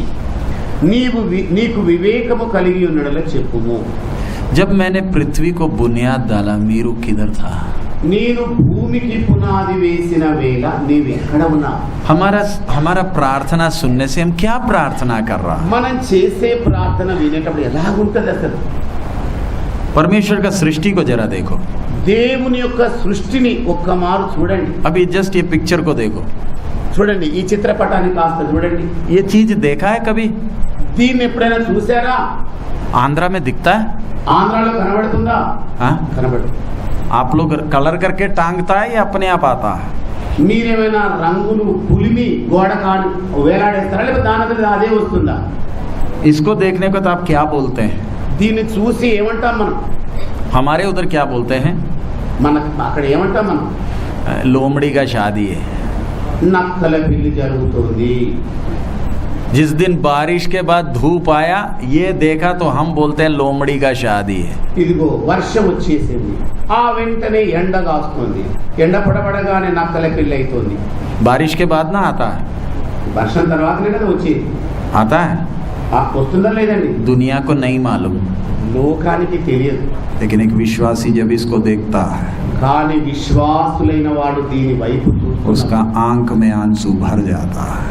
కళ్ళల్లో నీళ్లు సుడు తిరుగుతాయి. क्यों? ఎందుకని? परमेश्वर क्या बोला? దేవుడు ఏమని చెప్పాడు? मैं आगे से जल प्रलय से पृथ्वी को कभी नाश नहीं करेगा. నేను ఇక ముందు ఈ లోకాన్ని జల ప్రళయముతో నింపను. उसी का निशानी है. దానికి గుర్తు కదా ఇది. वो आज तक विश्वास योग्य है. ఈ క్షణం వరకు, ఈ రోజు వరకు ఆ దేవుడు నమ్మదగిన దేవుడు. सच है. నిజమంటారా? आज तक विश्वास योग्य है। ఆయన నమ్మదగిన దేవుడుగా నేడు కూడా ఉన్నాడు. लेकिन एक सवाल, కానీ ఒక ప్రశ్న, आप विश्वास योग्य है? మీరు నమ్మదగిన వారేనా? वो विश्वास योग्य है। ఆయన నమ్మదగిన దేవుడు. आराधना कौन करना? ఆరాధన ఎవరు చేయాలి? विश्वास योग्य करता। నమ్మదగిన వ్యక్తులు చేస్తారు. हम सब प्रकार का उल्टा काम कर कर फिर आकर गाना गाता। మనమేమో అన్ని కూడా అడ్డంకి పనులు వ్యర్థమైన చేసి వచ్చి ఆరాధన చేయడం మొదలు పెడతాం. देखा खूबसूरत है? అయినా సౌందర్యంగా ఉన్నాడా? हाँ खूबसूरत है। సౌందర్యవంతంగా ఉన్నాడా? परमेश्वर का सृष्टि। मैं सिर्फ कुछ फोटो दिखा रहा। కేవలం కొన్ని చిత్రపటాలు మీకు చూపెడుతున్నాను. हम लोग हमेशा क्या देखते हैं? మనం అన్ని వేళ ఏం చూస్తుంటాం? विश्वास का आंख से क्या देख रहा है? విశ్వాస నేత్రంతో దేన్ని చూస్తుంటాం? घर, ఇల్లు, एक बड़ा घर, ఒక పెద్ద ఇల్లు, एक कार, ఒక కారు, एक मोटरसाइकिल। ఒక మోటార్ సైకిల్. परमेश्वर क्या दिखा रहा है? దేవుడు ఏం చూపెడుతున్నాడు? खूबसूरत है? సౌందర్యంగా ఉందా? हाँ खूबसूरत है। రమ్యంగా ఉందా? చెప్పండి. खूबसूरत है। సుందరంగా ఉందా? हम लोग को खूबसूरत बनाया। మనలను సుందరంగా తీర్చిదిద్దాడా? ये खूबसूरत है। ఇది అందంగానే ఉందా? हाँ సీతాకుటి. हम क्या बोलते हैं? మనమేమంటాం? मैं खूबसूरत नहीं है। నేను అందంగా అసలే లేను. थोड़ा सा इधर लगाएगा, కొంత ఈ పెదాలకు గుయ్యాలి, थोड़ा सा इधर भी लगाएगा, కొంత గోర్లకు రాయాలి, फिर और खूबसूरती के लिए इधर भी सुराख कर कर इधर भी टांगेगा, ఇంకొంచెం అందంగా కనబడడానికి చెవి రంధ్రం కొట్టి కూడా వేలాడేయాలి, फिर गले में भी टांगेगा। మళ్ళీ మెడలో కూడా వేలాడేయాలి. क्यों? ఎందుకు? दोंगा को ज्यादा मुश्किल नहीं होना, मेरा घर में नहीं जाना, मेरे घर गले में ही टांग कर चल रहा है, इधर से ही ले लो। ఓ దొంగ, నా ఇంటికి వెళ్ళి ఎందుకు కన్నం వేస్తావు? నేను కన్నాలు వేసి పెట్టుకున్నవన్నీ ఇక్కడే ఉన్నాయి, ఇక్కడే దోసుకునేట్లా అన్నాడు. खूबसूरत है। సుందరంగా ఉందా లేదా? कितना दिन के लिए? ఎన్ని రోజుల కొరకండి? 2 दिन का तितली। 2 రోజులు వెలిగే సీతాకోక చిలుక हमें क्या बोल रहा है? మనకేమని చెబుతోంది? क्यों परेशान है? ఎందుకు తొందరపడుతున్నావు? हमें जिसने बनाया कितना महान है। నన్ను సృజించిన ఆయన దగ్గర ఒక భవనం ఉంది. तितली बोलता है वो महान है। సీతాకోక చిలుక ఆయన మహా ఉన్నతుడని చెబుతుంది. हम क्या बोलते हैं? మనమేమని చెబుతాం? वो महान नहीं है, ఆయన మహోన్నతుడు, वो दुख देता है, ఆయన ఎప్పుడు కూడా కష్టాలే పెడతాడు. उस पर विश्वास करने से कोई फायदा नहीं। ఆయన మీద నమ్మిక ఉంచితే లాభమే లేదు. खूबसूरत है। సుందరంగా ఉందా? खूबसूरत है। రమ్యంగా ఉందండి?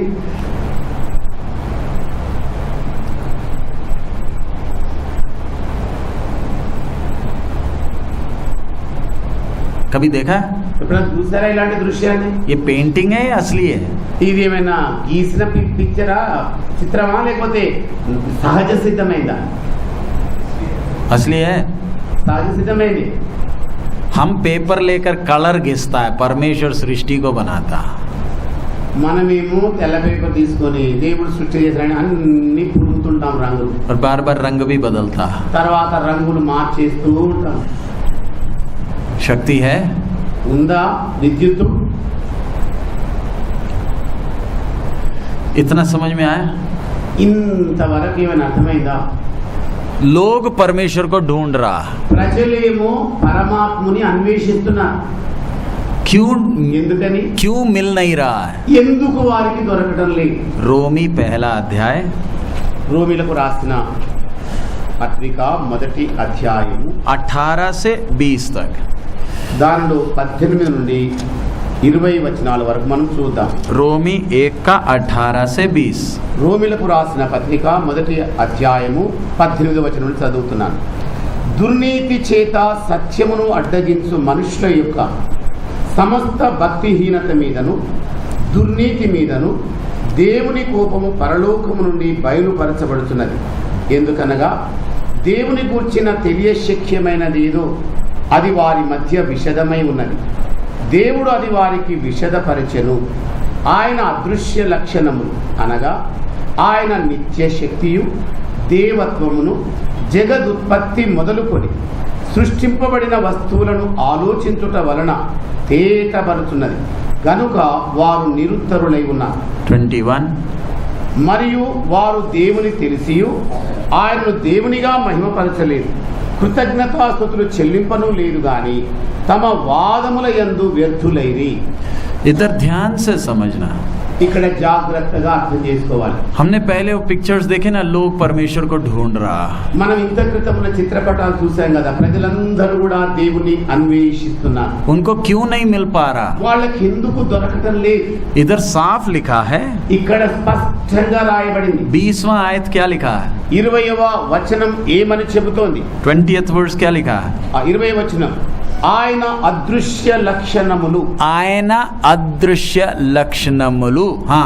అనగా ఆయన నిత్య శక్తియు నిత్య శక్తియు దేవత్వమును దైవత్వమును జగదుత్పత్తి మొదలుకొని సృష్టింపబడిన వస్తువులను ఆలోచించుట వలన. ये पिछला हमने जब पिक्चर्स देखा, గత చిత్రాలన్నీ కూడా మనం చూసాం కదా. ये परमेश्वर क्या दिखा रहा है? దేవుడు ఏమని చూపెడుతున్నాడు? कितना महान है.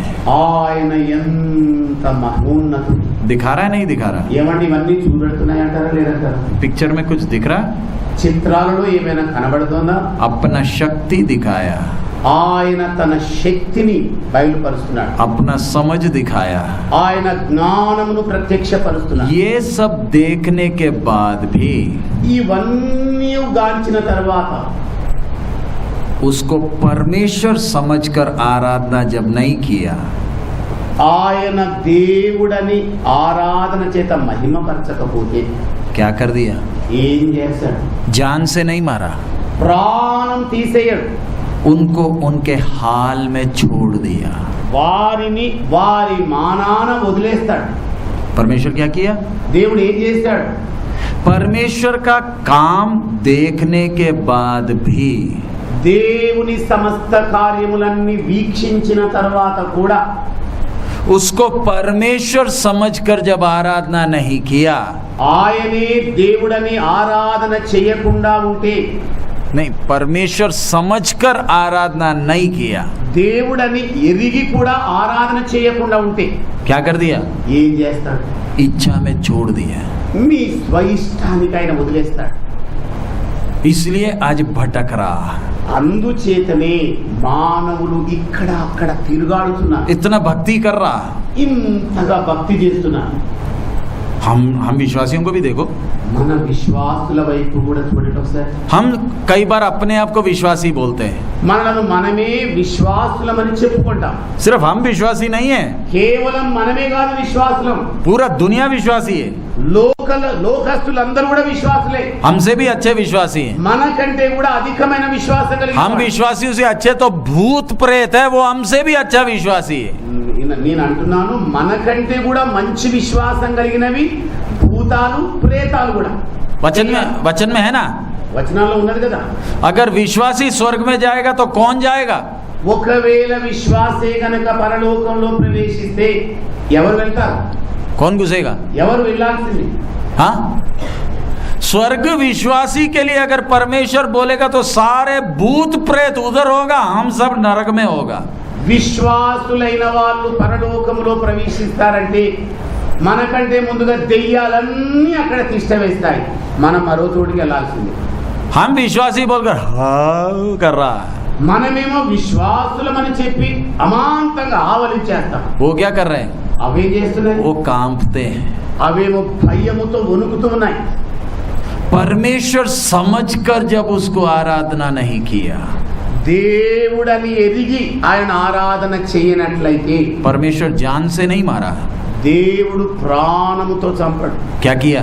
ఏమంటాడు? जा, ఓ ఇక నీ మాన, खुद चल, నీ స్వంతంగా నడుపో, मैं तंग नहीं करेगा, ఇక నేను బాధించను, तू खुद चल.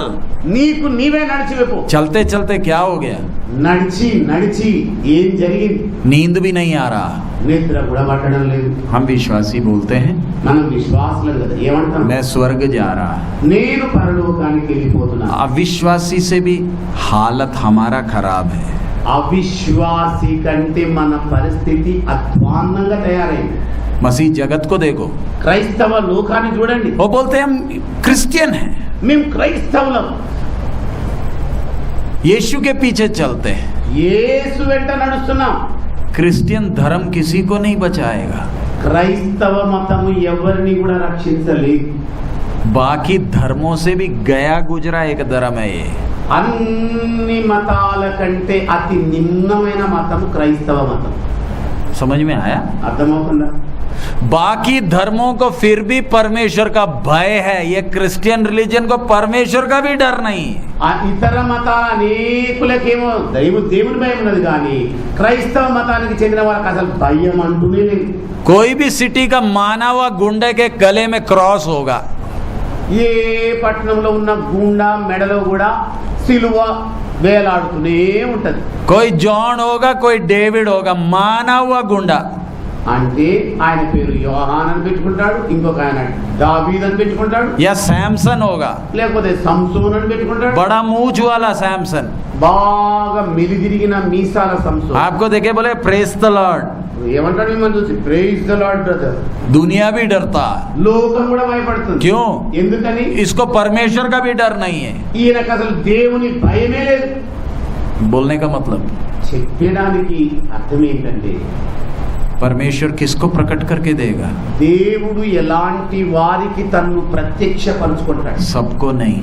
అందరికీ కాదు సుమి. आज मसीह लोगों को देखें, ఈ రోజు క్రైస్తవులను చూడండి, निराश है, నిరాశ నిస్పృహలు, चिंता में डूबा है, విచారములలో మునిగిపోతున్నారు. बच्चों के बारे में परेशान, పిల్లలను గురించిన చింతలు పట్టుకున్నాయి. बच्चों का शादी के विषय में परेशान, పిల్లల వివాహాల గోల పట్టుకుంది. नौकरी के बारे में परेशान। ఉద్యోగాల యొక్క పోరాటం ఉంది. आप इतना परेशान क्यों हैं? ఎందుకు ఇంత తొందరలలో నీవు బ్రతుకుతున్నావు? मालूम क्यों? ఏంటో తెలుసా కారణం? परमेश्वर ने हाथ छोड़ दिया है, దేవుడే మీ చెయ్యి వదిలేశాడు. इसलिए మీరు इतना परेशान है, అందుకే ఇన్ని తొందరలలో గందరగోళాలను పడిపోయాయి. इसलिए इतना बोझ में दबा है, అందుకని ఇంత భారభరితంగా కృంగిపోతున్నారు. इसलिए कभी भी हंसता नहीं है, ఎప్పుడు చూసినా చిరునవ్వే ఉండదు. हमेशा लंबा मुंह है, ఎప్పుడు చూసినా వాడిపోయిన ముఖం వేలాడేస్తారు. मौत से डरता है। మరణం అంటే భయపడుతుంటారు. जैसे अविश्वासी हॉस्पिटल जाता है, विश्वासी भी हॉस्पिटल जाता है। అవిశ్వాసులు ఎలాగైతే ఆసుపత్రులకు వెళ్తున్నారు, విశ్వాసులు కూడా ఆసుపత్రులకు వెళ్తున్నారు. शैतान को भगाने का कोशिश में लगा, దెయ్యాలను వెళ్ళగొట్టే పనిలో ఉన్నారు. यीशु नामంలో हल्लिपो बोल के चिल्लाता है। యేసు నామములో పో అని గట్టిగా అరుస్తారు. क्यों? ఎందుకు? परमेश्वर छोड़ दिया। దేవుడే వదిలేశాడు. क्यों छोड़ दिया? ఎందుకు వదిలేశాడు? उसको जानने पर भी जैसे आराधना करना था नहीं करने के कारण छोड़ दिया। ఆయనను ఎదిగి ఉండి కూడా ఆయనను ఎలా మహిమపరచాలో మహిమపరచని కారణాన్ని బట్టి వదిలేశాడు. परमेश्वर का आदत वो है। దేవుని యొక్క స్వభావం అదే. मसीह जीवन का आनंद क्या है? క్రైస్తవ జీవితానికి ఆనందం ఏం తెలుసు? परमेश्वर के साथ का संबंध है। దేవునితో సన్నిహిత సంబంధం. ये धर्म नहीं है, ఇది మతం కాదు, ये एक संबंध है। ఇది సంబంధంతో కూడింది. विश्वास से काम नहीं चलेगा, నమ్మిక ఉంచుట మాత్రం చేత జరగదు. संबंध चाहिए। సంబంధం కావాలి. आज बहुत लोगों को विश्वास है, ఈ దినాల్లో అనేక మందికి విశ్వాసం ఉంది, लेकिन संबंध नहीं है। కానీ వ్యక్తిగత సంబంధం లేదు. विश्वास का मतलब, విశ్వాసం అంటే ఏంటి? उदाहरण समझाने के लिए, మీకు అర్థం కావడం కొరకు ఒక ఉదాహరణ చెప్తాను. अभी इधर से हैदराबाद ट्रेन में जाना है। ఇక్కడ నుండి హైదరాబాద్ ట్రైన్కి వెళ్ళాలి. मीरू काजीपेट स्टेशन में गया, కాజీపేటకి వెళ్ళాను. ट्रेन आया, రైలు వచ్చేసింది. लोग सब खड़ा है ना बैठ चढ़ने के लिए। ఎక్కడానికి అందరూ ప్రజలు లేచి నిలబడుకున్నారు కదా. क्यों? ఎందుకని? विश्वासी है ना, విశ్వాసం కదా. विश्वासी है, విశ్వాసియా కాదా చెప్పండి? विश्वासी है नहीं है? ఎక్కేవాళ్ళు విశ్వాసులా కాదా? किस पर विश्वास? ఎవరి మీద విశ్వాసం? ट्रेन पर विश्वास है। రైలు మీద విశ్వాసం. इसलिए అందుకని ये कोई भी ड्राइवर से जाकर पूछेगा हैदराबाद ही जा रहा है या और कहीं जाएगा। మరి వీళ్ళు వెళ్ళి డ్రైవర్ గారిని కలిసి ఎవరిని హైదరాబాద్కి పోతుందా లేక మరో దారి పోతుందా कोई पूछता है? ఎవరిని అడుగుతారా? हाँ, टिकट में लिखा हैदराबाद, టికెట్ మీద ఏమని రాస్తుంది? హైదరాబాదు. चढ़ जाता। ఎక్కేస్తారంతే. हम लोग एक बार बॉम्बे से केरला जा रहे थे, ఒక మారు మేము బాంబే నగరం నుండి కేరళకు వెళ్ళాం. डुरोंटो ट्रेन में था।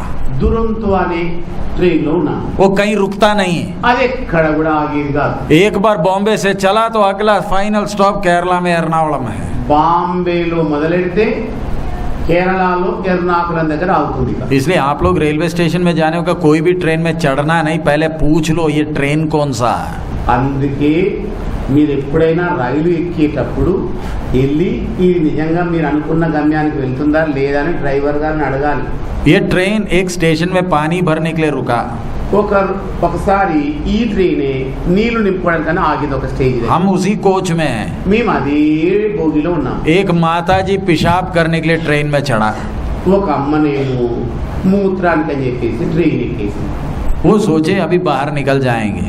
ఆవిడ ఏమనుకున్నది, నేను తొందరగా బయటకు వస్తానులే అనుకుంది. ट्रेन चल पड़ा। ఇక ట్రైన్ మొదలు పెట్టింది. हमने सोचा अगले में रोकेगा, మేమనుకున్నాం వచ్చే స్టేషన్ లో ఆగుతుందేమో. ये तो कहीं रुकता ही नहीं। అది ఎక్కడ ఆగే రకం కాదు. 6-7 घंटा के बाद जाकर कहीं जंगल के बाहर एक छोटा सा गांव में रोका। 6-7 గంటలు గడిచిపోయింది. అది ఒక అరణ్య ప్రాంతంలో చిన్న ఊళ్ళో ఆగిపోయింది. हम वो माता जी को उतारा और स्टेशन मास्टर को बोला कैसे न कैसे वापस, ये रो रहा है, हम क्या करें। ఆ అమ్మాయి ఏడ్చి గగ్గోలు పెడుతుంది, నేను పోవాలని. ఇక మేమేం చేసాము, అరణ్యంలో దింపేసి అక్కడ ఉన్న రైల్వే సిబ్బందికి అప్పగించి అమ్మని ఎలాగైనా మరో ట్రైన్లో పంపించండి అని చెప్పారు. क्यों? ఎందుకని? ये डुरोंटो है, ఇది దురంతో, ये रुकता नहीं। ఇది ఆగే రకం కాదు. मेरा बोलने का मतलब, నేను చెప్పడానికి అర్థమేంటి, लोगों को ट्रेन पर विश्वास है, ప్రజలకు రైలు మీద నమ్మకం ఉంది. इसलिए न चढ़ते हैं। అందుకే కదా ఎక్కేది. सोते हैं, నిద్రపోతారా లేదా? हाँ, ఏమండి, बात करते हैं, మాట్లాడుకుంటూ ఉంటారా లేదా? कोई टेंशन में बैठा है, ఏమైనా ఆందోళనలో కూర్చున్నారా? कोई ऊपर सो रहा है, కొందరు పైన పడుకున్నారు, कोई नीचे खेल रहा है। కిందనేమో కొంతమంది ఆటలాడుకుంటున్నారు. क्यों? ఎందుకని? विश्वासी है। విశ్వాసం ఉంది. అందరు విశ్వాసం ఉంచేవాళ్ళే. किस पर? ఎవరి మీద? ड्राइवर पर। డ్రైవర్ గారి మీద. अगर ड्राइवर सो गया, ఒకవేళ డ్రైవరే నిద్రపోతే ये तो पटरी से उतर जाएगा। ఈ బండి పట్టాల నుండి పక్కకు వచ్చినట్టు. लेकिन फिर भी हमें विश्वास है। అయినా నమ్మకం ఉంది. विश्वास का मतलब విశ్వాసం, నమ్మకం అంటే ఏంటి? कोई चिंता नहीं। ఏ చీకు చింత లేదు. सच है ना? అవునంటారా కాదంటారా? अगर आपको कोई बोले ఎవరైనా మీకు ఇలాగ చెబితే, और ड्राइवर आज खूब शराब पिया हुआ है, ఇదిగో ఈ రోజు డ్రైవర్ బాగా తప్పదాగాడు అని అంటే, आप कोई सोएगा? మీలో ఎవరైనా నిద్రపోతారా? दुनिया विश्वास करती है, లోకమంతా నమ్ముతోంది. लेकिन అయినప్పటికీ अगर ड्राइवर आपका मामा है, ఒకవేళ డ్రైవర్ గారు వరుసకు మీ మామ అనుకోండి, मीरू किधर बैठेगा? మీరు ఎక్కడ కూర్చుంటారు? चेपू, చెప్పండి మీరే. ड्राइवर आपका मामा है, డ్రైవర్ గారే మీ మామ, किधर बैठेगा? ఎక్కడ కూర్చుంటారు? पीछे जाकर सोएगा? వెనకకి వెళ్ళి పడుకుంటారా? हाँ, ఏమండి, किधर बैठेगा? ఎక్కడుంటారు? बोलो। చెప్పండి. इंजन में जाकर बैठेगा? ఇంజన్ బోగిలోకి ఎక్కి కూర్చుంటారా? नहीं, ఆ. जाएगा। వెళ్తారా? इंजन तो गर्म है, ఇంజన్ బాగా వేడిగా ఉంటది. मीरू पीछे जाकर सो जाओ ना। మరి వెనకాల భోగికి వెళ్ళి పడుకోరాదండి. पीछे क्यों नहीं जा रहा? ఎందుకు వెనకకి వెళ్ళడం లేదు? ये मेरा मामा है। ఈయన మా మామ. बाकी सबको विश्वास है, మిగతా వాళ్ళందరికీ నమ్మకం ఉంది. लेकिन मेरे को इससे संबंध है। కానీ ఈయనతో నాకు సంబంధం ఉంది. समझ में आया? అర్థమవుతుందండి? आज बहुत विश्वासी है, ఈ రోజులు అనేక మంది విశ్వాసం, लेकिन कितनों को परमेश्वर के साथ संबंध है? ఈ దినాల్లో ఎంత మందికి దేవునితో సంబంధం కుదిరింది? समझ में आ रहा है? అర్థమవుతుందండి? संबंध चाहिए, సంబంధం కావాలా? మరి विश्वासी से कोई फायदा नहीं। నమ్మిక ఉంచుట మాత్రం చేత ఏ ప్రయోజనం లేదు. हमसे अच्छा विश्वासी कौन है? మనకంటే మంచి విశ్వాసులు ఎవరు? చెప్పు. మీరే చెప్పండి. దెయ్య. దెయ్యములు हमसे अच्छा विश्वासी है, మనకంటే మంచి విశ్వాసం వాళ్ళకుంది. लेकिन उनको परमेश्वर से संबंध नहीं है. కానీ ఆ దెయ్యాలకు దేవునితో సంబంధం లేదు. आपको क्या चाहिए? మీకేం కావాలన్న కోరిక. ये सब क्या बता रहा है? ఇవన్నీ కూడా ఏమి గుర్తు చేస్తున్నాయి? वो कितना महान है, ఆయన ఎంత మహిమ కలిగిన మహోన్నత. कितने लोग उसको ढूंढ रहा है, ఎంత మంది ఆయన అన్వేషిస్తున్నా अभी तक मिल नहीं पाया.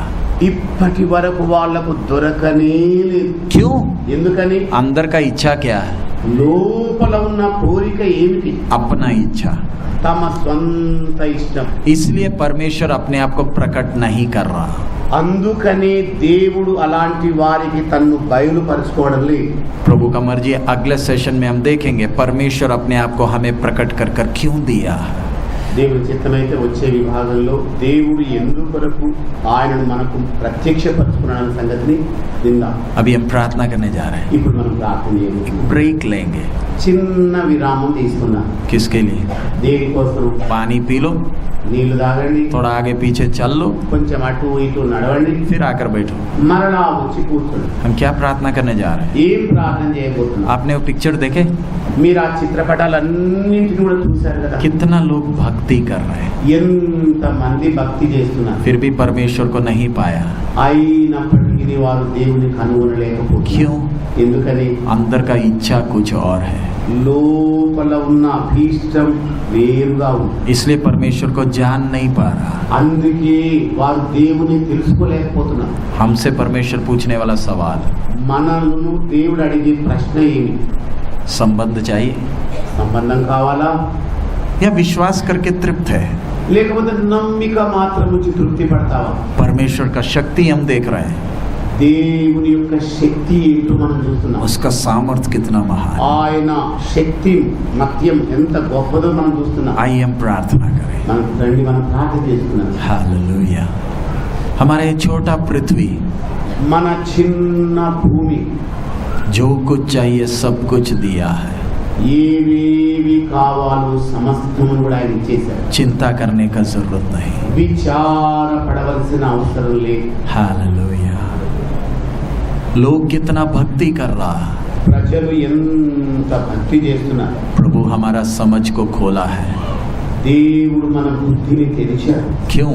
ఎందుకని? उससे एक संबंध बनाने के लिए. ఆయనతో ఒక సంబంధాన్ని కుదుర్చుకోవడానికి. हालेलुया. हमारी समझ को उसने खोला है.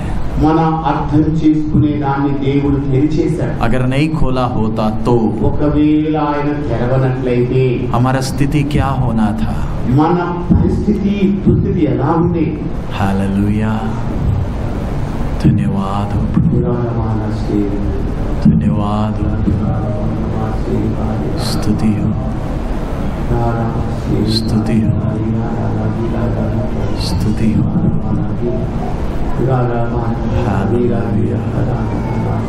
कितना महान है ये परमेश्वर. ఎంత మహోన్నతుడైన దేవుడు. आकाश उसकी हस्तकला को वर्णन कर रहा है. అంతరిక్షము ఆయన చేతి పనిని వివరించుతున్నది. रात को जब हम आकाश को देखते हैं, రాత్రి వేళ మనము ఆకాశము వంక చూచినప్పుడు क्या बोल रहा है? ఏమని చెబుతున్నది? कितना महान है. ఆయన ఎంత మహాత్మ్యము కలిగిన దేవుడు. हालेलुया. हालेलुया.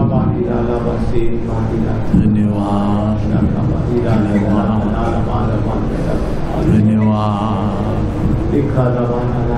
स्तुति, स्तुति. हालेलुया.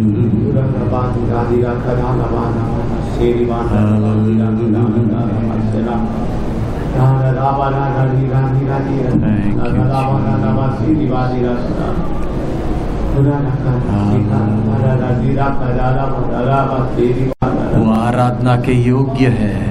ఆయన ఆరాధనకు అర్హుడై ఉన్నాడు. हम अपना मुंह खोलकर उसकी आराधना करें. మనము నోరు తెరిచి ఆ దేవుని ఆరాధిస్తూ ఉన్నాం.